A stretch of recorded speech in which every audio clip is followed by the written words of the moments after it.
Bilet adinkanez bo'lib qoladigan Siriyaga o'tgandan keyin.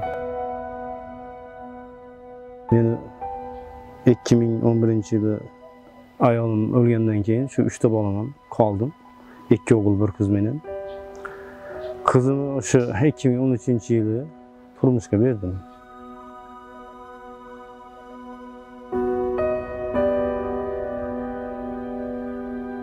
Borsam, shu kuyov bola qazo qilibdi dedi.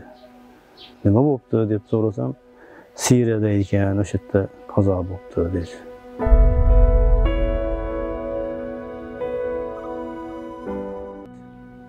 Shuna bo'lib, o'sha kuyov bola qazo qilgandan keyin, 5 oydan keyin qizim birinchi bolasini o'sha Siriyada ko'radi. Fevral oyining 15-ida.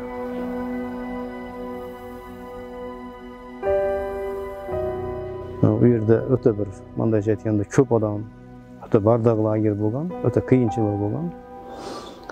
O'g'lim aytdi, men olib kelaman dedi. Ketgandan keyin haqiqatda qizim bilan uchrashdi, boshqa qildi. Lekin olib olmadi.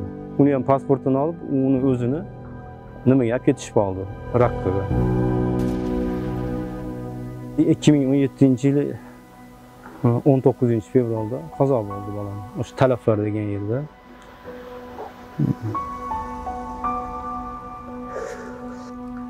Qarindoshim Sindimga kelaman deb ketib, o'sha yerda o'tib ketdi.